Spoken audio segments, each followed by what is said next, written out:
All right, so welcome back to day two of our Breakthrough from Stuck to Success workshop. Today, we're going to be talking about 3 proven steps to help you regain control from the hijacking that can sometimes happen when we try to set goals. So if you're joining us on Facebook, go ahead and type down into the chat Facebook. If you're joining us live, type in live. If you're watching the recording, type in recording.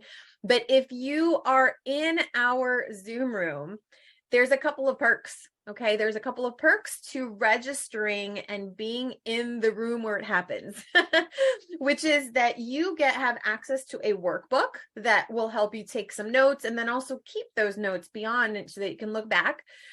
There's access to a daily group coaching call. Our coaching call last night was phenomenal. And as we were recapping some of the biggest takeaways, they happened during the coaching call. So if you find the content here valuable, I invite you to register so that you can access our coaching call immediately following our presentation. You will also be receiving a free ebook that will give you a lot more insight into the topic that we're talking about today, specifically the 3 steps. You also get a complimentary clarity call with the person that invited you, your coach, and you also get lifetime access to the recordings. The recordings will be available in the Facebook group for a limited time. And so if you want lifetime access to the recordings, then go ahead and register at bit.ly/success-breakthrough-registration. So yesterday we talked about the fact that no matter where you feel stuck, the truth is you don't have to stay stuck. If you take nothing else away from this week, please embrace the belief system that you don't have to stay stuck. Now, part of the reason that we get stuck in any area of our life, right? Because the information that you're getting here will apply anywhere, whether maybe you're trying to lose some weight, you're trying to change a habit, you're trying to save money, you're trying to feeling stuck in a relationship, okay? All of this information will be relevant to you, okay? But more often than not, the reason that we're stuck is because we're not taking an action. And that action that we're not taking is not because we don't know to take it. There's many other reasons for why we're not taking that action. And the big reason is that we think that if we know what to do, that we should be able to do what we know. And that connection right there oftentimes brings on a lot of guilt and shame. That is something that I have been guilty of, is I know what to do. I know better. Why am I not doing it? And that guilt and shame is toxic. And it just kind of piles the dirt on top to keep you more stuck. Okay. But when you understand that it's not your logical thinking brain, the logical thinking brain is the one that sets the goal. The logical thinking brain is the one that knows what to do, but it's not your logical thinking brain that's actually driving the bus. It's not the logical thinking brain that's controlling what you do. When you understand that, then you're able to let go. And I invite you to just open up your hands and release that guilt and shame, because you are exactly where you need to be to go where you want to go. And this week, we're going to equip you not with willpower, but with skill power to be able to break through. But the first part is understanding that our emotions are the ones that are driving the bus. 90% of what we do is driven by emotions. Now, yesterday I shared a little bit about the movie Inside Out. I absolutely love that movie. And in that movie, it's the behind the scenes tour basically of inside a little girl's brain and what is controlling what she does every day. Okay. And in this control center, there are 5 drivers, if you will.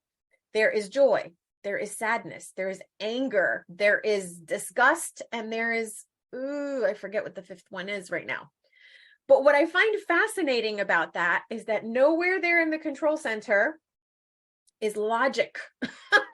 Logic is not there.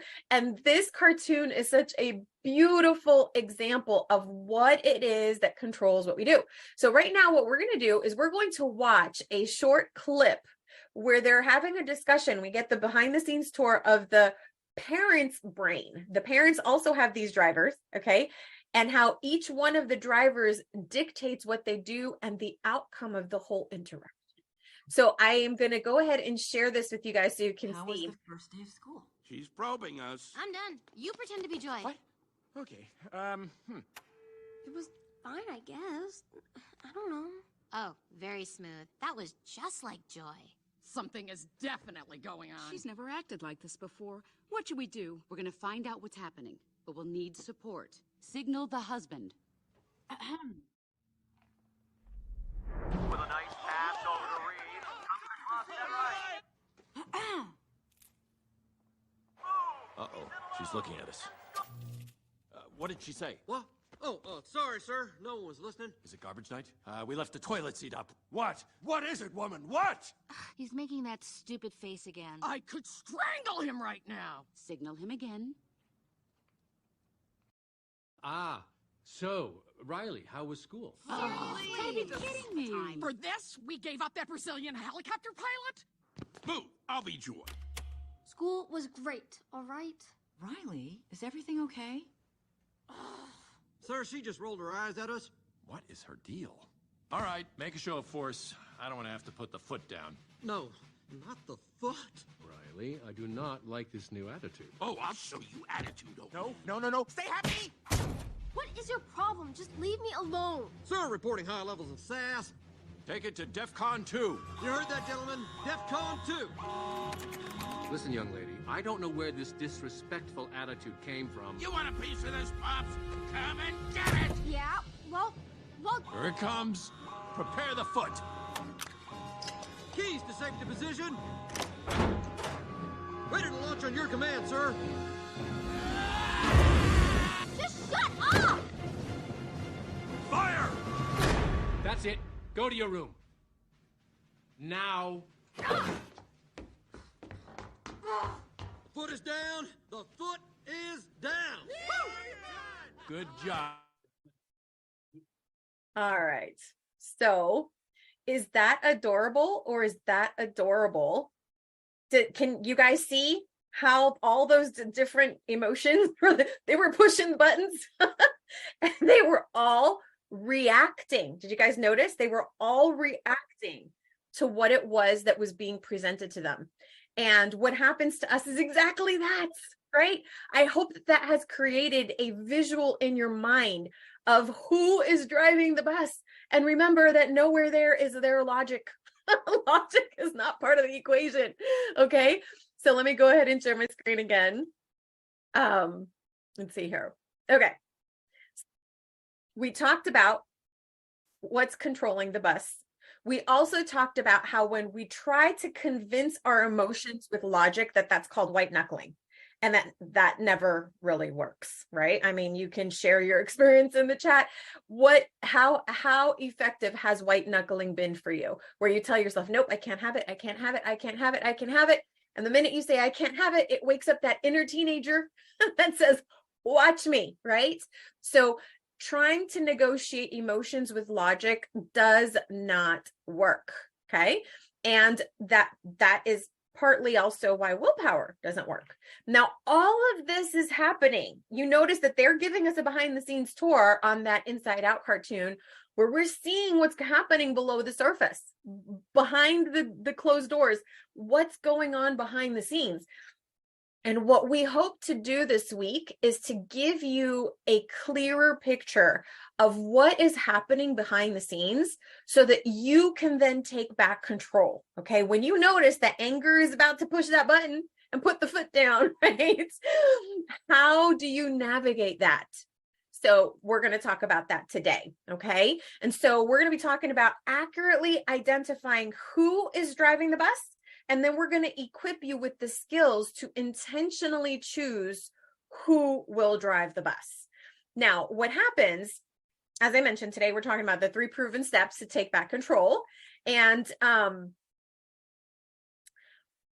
notice, yesterday we talked about the rational brain, which is the logical thinking part of us. Then there's the emotional brain, which we call our Labrador. And then there's the automated behaviors, right? That we call that the lizard brain. Okay. And so what happens is that our actions oftentimes are the result of a stimulus. Okay. And the stimulus begins down on the first level of protection, if you will, is the automatic brain. and that's to keep you safe. Okay. So when you touch a hot stove, your hand will pull away before you even know what's going on. It's completely automatic. And like I said, that keeps you safe. If you notice something is coming at you, you will blink, right? Before you even notice it. That keeps you safe. So that's why every stimulus starts there. Okay. That's your first level of reactivity. Okay. After it gets past that initial like automatic response, then it goes into the reacting emotionally. Okay. Notice that everything below where that line is, it's reaction. So you blink as a response to what's happening. Okay. But it's not until we get into the logical thinking brain, and it has to go through the automatic and it has to go through the emotions before it gets to the logical. But it's only when we get to the logical thinking brain that we can actually respond. Okay. Which means you're being intentional about what you're doing and you're not just simply reacting. So we're talking a lot about emotions driving the bus. And so what are emotions? Emotions are energy in motion. Okay. And so how we manage our emotions and use our feelings to become aware is the key to taking back control of our lives. Okay.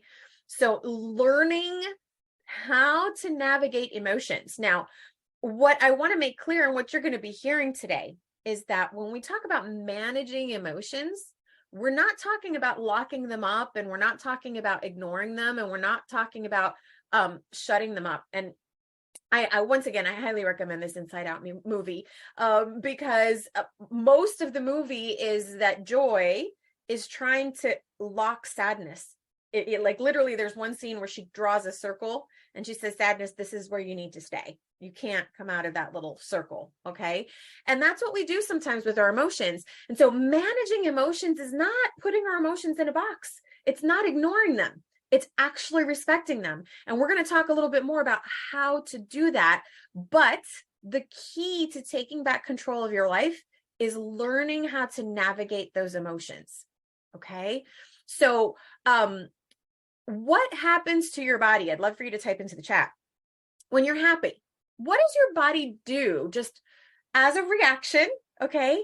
Without you really even thinking about it. What does your body do? Does anything happen to your face? Right? Anybody smile when they're happy? Right? Or if you watch something funny, sometimes you can't even control it. You blurt out that laughter, right? That's because emotions are energy in motion. And yet, ever since we were little, we learned that it was not appropriate to cry, right? I would say even for boys, it's even worse, right? Big boys don't cry, right? But the truth is that boys hurt too, right?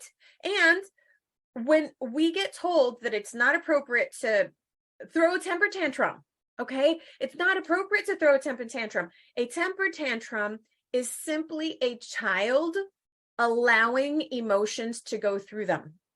And in that situation, they don't know any better way. And so their body just does what it does. Okay. And over time, we get indoctrinated to the fact that it's not appropriate to show some emotions. It's very appropriate to show the smiling, and it's very appropriate to do the laughing, depending on the situation, of course, right? But the whole crying and the whole being angry or sad, or those are not comfortable, and those are not as welcome. Okay. And we talked about that. What does your body do when you're angry or you're sad? Have you noticed what it is that you tell yourself you can't do? I know that for myself, I tell myself, I don't have time for this, right? I don't have time for this emotion. So I lock it up and I keep going through my day, right? As a nurse, that happened often. If I was sad, maybe a patient just passed away or whatever, and I had to move on, and I couldn't dwell on that. I was like, I don't have time for that. And then what happens to that? I don't have time for it. I like to think of it as kind of, you're putting your emotions in the basement, and your emotions are in motion. And it's like they keep banging on the wall and they keep annoying you until you give it attention. So uncomfortable feelings are the feelings that we often resist. Now, I'm curious to find out from you, what are some of the things that you have been told about tears, about crying, right? Or what are some of the things that you have been told about sharing your feelings? Okay. A lot of times we see the uncomfortable feelings as signs of weakness. That's why we say to boys, big boys don't cry, right? Is because we look at it as a sign of weakness. And yet we never teach our kids, and we've never been taught how to experience those emotions. And we sometimes often even think that emotions are a distraction to good decision making, when in reality, if we don't pay attention to that emotion, it drives the bus, and it 100% of the time leads to poor decision making. Okay. And so we resist the feelings because they don't feel good. Uncomfortable by definition is they don't feel good, and we want to feel good. So we do something to help us feel good. So, wait.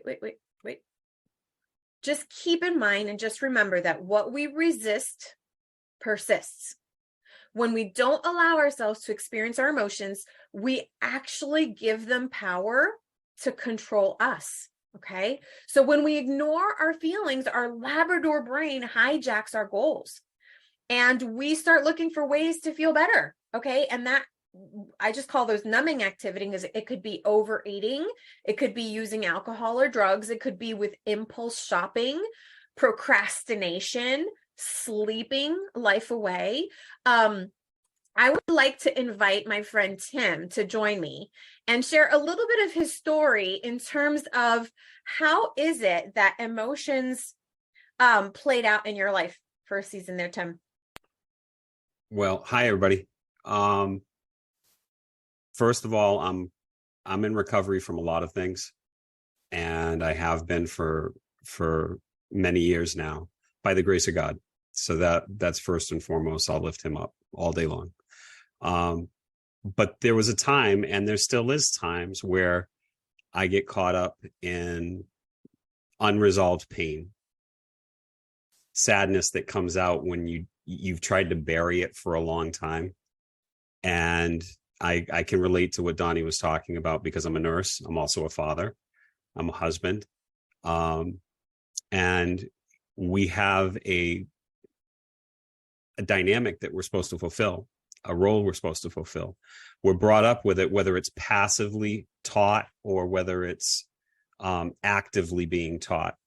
We don't really want to show our emotions. We don't want to show what's going on unless it's something that's happy. And I found that living like that as a kid, and, going through some traumas in my life when I was a child, they started playing out in addictive behavior.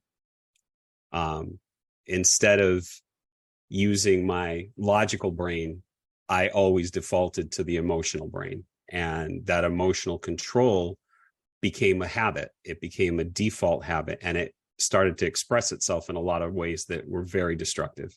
And they continued to be destructive even when the most incredible parts of my journey as an addict were under control. There's still remnants left. There's still scarring that's left.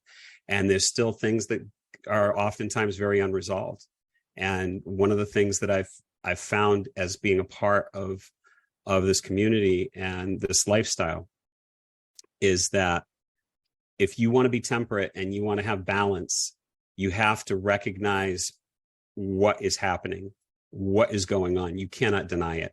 The more you deny it, the more the Labrador brain takes over, and it becomes unconscious control that it has over you, to the point where you're doing things out of habit and you cease to see the destructive quality of them. And that's been my experience. And with Donnie, when we did this workshop before, we actually worked through something, and it really was pretty amazing. If any of you can relate to this, if you've been having an argument with your spouse, or you're high stress, work is driving you crazy, you all of a sudden find yourself standing at the refrigerator, staring into the refrigerator, and you don't know why, because you're not really hungry. You just are there because that's a place of comfort. That's a reaction to stress. Whether it's recognized or unrecognized, it's still a reaction. And you go in there, and then you look, and then you're like, memories start kicking in. Sight and smell have a lot to do with triggering our memories and things that feel good. So that's what we do. We go there, we take a look. There's the Haagen-Dazs. Chocolate. All right, nurses represent chocolate was our drug of choice for many of us. But when you go there, you can get it. It's easy access and you're not thinking. You just grab it and you start eating it. And yes, there's a payoff. You start feeling better, but then you feel like crap again. and you go through this cycle of beating yourself up over the fact that you just crushed a half gallon of Moose Tracks or whatever it is you happen to go. That was my thing, ice cream. But you just go through this cycle of just feeling bad about it. And then you go away from it a little while, you beat yourself up. And then the next time something happened, you're right back over there. And then it's all or nothing. You say, listen, I'm done. I've got no plans. I've got no goals. It's not getting better. This makes me feel better right now. So I'm going to do it. And that's been my experience. But when I started to use some of these principles and I started bypassing the Labrador brain, giving myself time to get to that rational, logical part of my thinking, I didn't know how to do that. I had no idea how to do that. Now I do. And it's a game changer because I'm not letting that situation that's still bugging me take control over my goals and my responses to things. And it works for relationships. It works for situational things. It works for things other than what we talk about, and that's lifestyle change here. Mm-hmm. And I love that you shared, Tim, that what was the word you? I think unresolved pain, right? There are some things in life that we cannot change, right? And it causes us pain. And we try to numb that pain because it's been hurting for so long, right? What I have found is that, for example, maybe mourning the loss of somebody, right? That's a pain that you can't change and it's really not going to go away. But it's when we try to ignore the pain and numb the pain that the problem happens. It's when we acknowledge the pain, respect the pain, and allow ourselves to experience the pain. And we're going to talk about how Tim talked about it. What I have found is that every time I allow myself to experience that uncomfortable feeling, it literally dissipates in like 2 or 3 minutes. Now, if you're in a mourning and, that severe grief type of thing, you might have waves of it. And it comes when you're not quite sure, or you're not expecting it. But once again, being aware of it and then almost embracing it and allowing yourself to just be with it, right? Just say, you know what, I'm human and I'm sad. I'm sad right now. And allowing ourselves to experience and express that sadness is where we take back our power. Isn't that ironic? We tried to hold on to our power by setting it aside, but it's by actually experiencing it that we actually can move on and actually take back that control. So Tim, thank you so much for sharing. Now, Tim, and I don't have your picture up here, but when you and I started working together, you had already been in recovery in terms of substances, correct? And when you joined our community, you were looking just to look, actually, you didn't join us to lose some weight, but you actually ended up losing some weight when we started working together. How much did you lose, my friend? So when I started this, I was actually looking for a new line of career, and that's basically what I came into it for. But when I realized that I had a lot of things that needed to change that I had just ignored for way too long, my health all of a sudden rose in priority for me because I saw the state I was in, and you get so used to not feeling good. That's your normal. You don't know how it feels to feel good until you do. And that had to happen for me. I lost 114 pounds. I changed habits. I gained a sister in Christ and a friend that I will never forget or ever stop giving thanks for. And a community that allows me to help other people. And money can't buy that. I love it. I love it. You're such an inspiration, Tim. Thank you so much for sharing. I might be bringing you back, so don't go too far. So let's go ahead and talk about how do we feel these feelings? Okay. Hang on. What happened here? Okay. So one thing to understand, okay, it's not the events or the situations that control our outcomes, okay, or that control what we do. It's rather what happens emotionally as a result of the event. So the event happens, and oftentimes we're like, well, if he hadn't blown up at me, then I wouldn't have blown up. No, in the situation in the Inside Out movie, right? So the dad could say, well, if she hadn't been so sassy, well, I wouldn't have put my foot down, right? No, the event was she was sassy, but really the reason he put his foot down was because of his emotional reaction to that, okay? And when we understand that, we can take back so much control, because it's not the event that's controlling us, it's our emotions that are controlling us, okay? And is what controls an outcome. So for the math lovers out there, I'm a homeschooler, and so we're going to go to math, right? And in math, there are constants and there are variables, right? The constant is the event. The event is something you might not be able to control, okay? Can you control the outcome still? Even if you can't control the event? Sometimes you can, okay? A lot of times, like if you have a personal goal, you can still control the outcome by the way you respond to that event. That right there is the variable. So as I talked about earlier, right, there is a stimulus that comes along. We can either react to it or we can respond to it. How do we do that? Okay, so our rational thinking brain comes up with a goal. I want to lose 20 pounds and I, have diabetes, and I want to bring my hemoglobin A1C down under 6 because my doctor told me that I need to do that so I can keep my foot. Okay.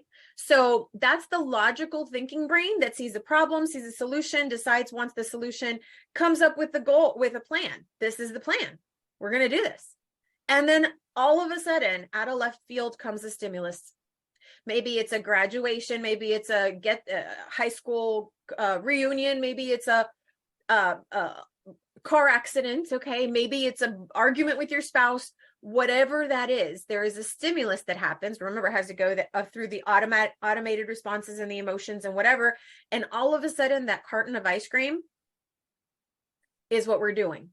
And instead of moving in the direction of what we want, we are moving away from what we want. And that is when we stay stuck. Okay. So we talked about how today we're going to identify who is driving the bus and then how to choose who's going to drive the bus.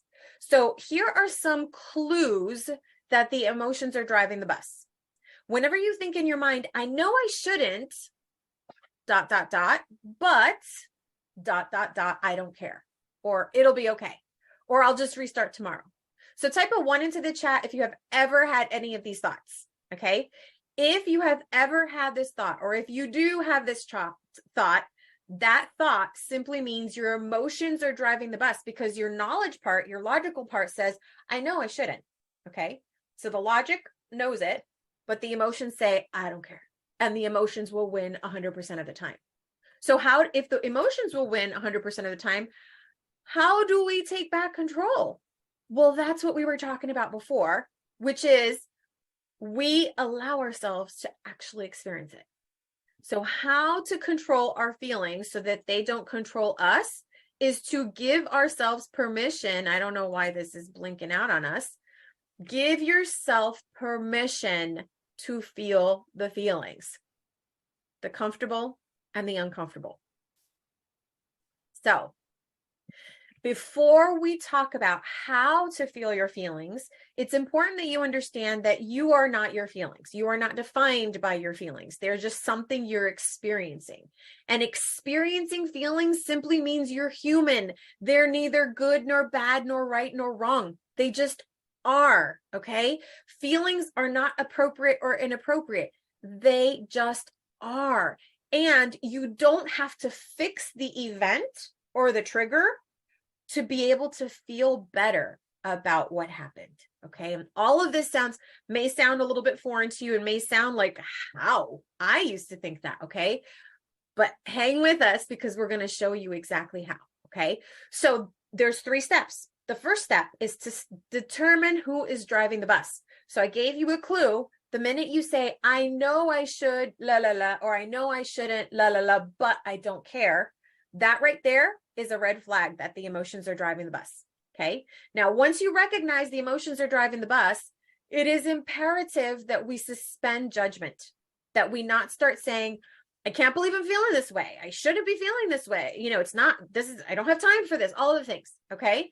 So we suspend the judgment and then we allow ourselves to feel the feelings. So how do you do that? How do you feel your feelings to completion? Well, this is the deal, is you don't worry about labeling it as anger or frustration or overwhelm or sadness. You can if you want to, okay? But what's more important is that you actually focus on the physical sensations on your body.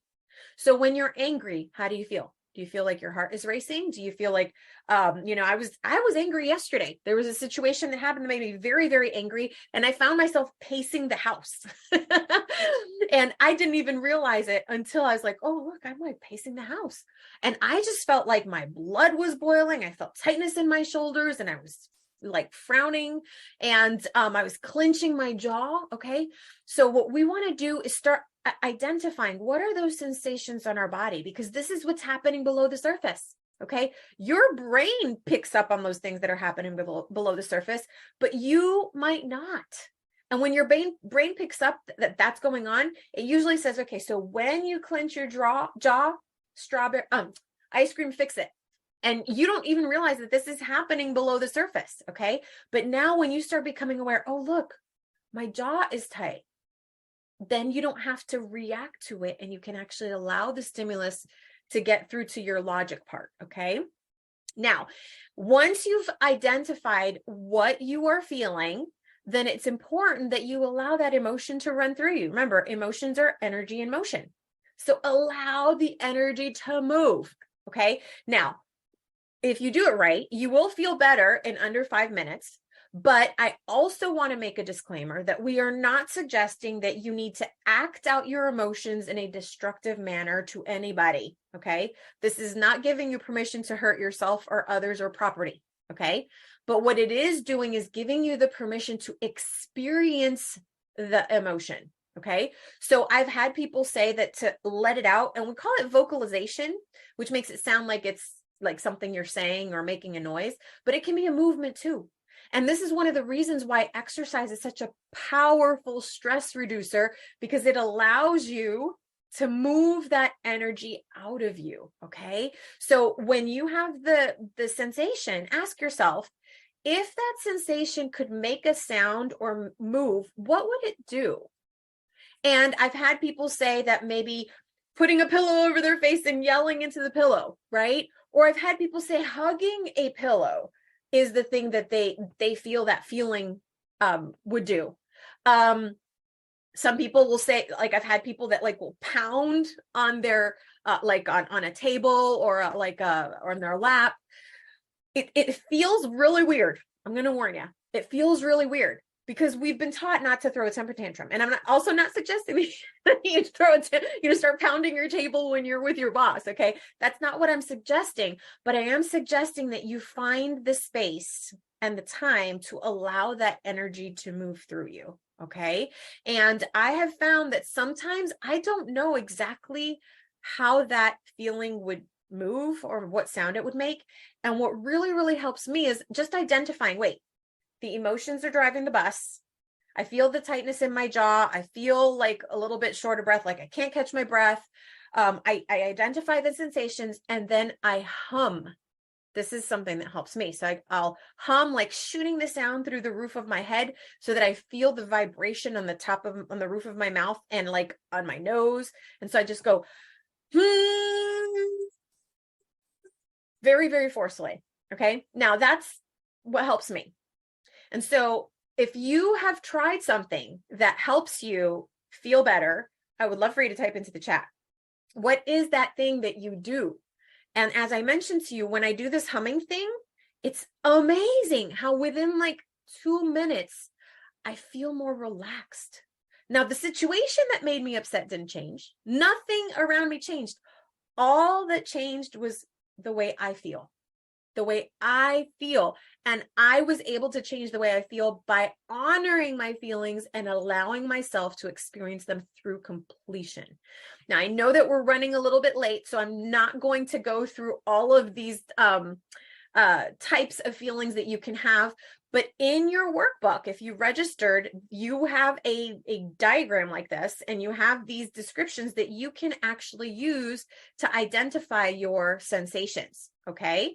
So we talked about how the 3 steps are to stop, to challenge, and to choose. So in the stop, you determine who's driving the bus and you suspend judgment. In the challenge, you give yourself permission to feel the feeling, and you experience your feeling through to completion by identifying where you sense it on your body, and vocalizing, which means either making a sound or a movement that matches your emotion. Then you choose. How do you choose? Well, I used to think that the choice was, what do I really want right now? And in that moment that I was really upset, what I really wanted was the ice cream. And every time I ask myself, what do I really want right now, is the ice cream. Well, what I have found is that if I do the stop and the challenge correctly, okay, where I give myself permission to feel, and I vocalize, first of all, it gives me a lot more mental clarity to revisit my goal. What is it that I want most? What was the goal where am I feeling stuck, right? I'm feeling stuck from achieving that goal. So I revisit that goal, and then I choose the next best step that is in line with that goal, not in line with how I felt 15 minutes ago. Does that make sense? Okay. So you stop, you challenge, allow yourself to feel it, and then you choose the step that will move you towards your goal. Okay. So today we talked about how to identify who is driving your bus and 3 steps you can take to intentionally choose who will be driving your bus. Remember, you don't have to stay stuck. People give up on their goals and they stay stuck because they gave up on their goals, and they do that because they don't believe their goal is possible. Yesterday, we talked a little bit about feeling demoralized. If you've tried something more than once, your brain might be playing tricks on you and telling you that it's not possible. But this is the deal. It is. It is possible. Now that you know the how, I'm going to encourage you to practice it, but I will also warn you that just like learning to walk did not happen on your first trial, using these techniques won't happen on the first trial. I'm still practicing. Okay. I'm still practicing. And I invite you to partner with your coach, because having that accountability and having somebody be able to walk you through sometimes when you're in the fog of the emotion is incredibly powerful. So tomorrow, we're going to be today we talked about how to navigate the feeling. Tomorrow, we're going to talk about how can you control the feeling. And once you can control the feeling, you can decide which feeling will move you towards your goal, and it makes your goal achievement inevitable. So if you have not yet registered, I invite you to do that. Actually, let me share my screen again because it has the link down below. bit.ly/success-breakthrough-registration. If you are watching on Facebook, we are so excited to have you, and you are absolutely welcome to join us back tomorrow at 8 p.m. Eastern, 5 p.m. Pacific. But for those of you that register, you will be receiving the workbook, and you'll have access to the group coaching call that we do immediately following this. And so for those of you that are on Facebook, we want to bid you a good night. And for those of you that have registered and are part of our community, hang on tight, because we're going to kick off our group coaching in just a minute. We'll see you back tomorrow.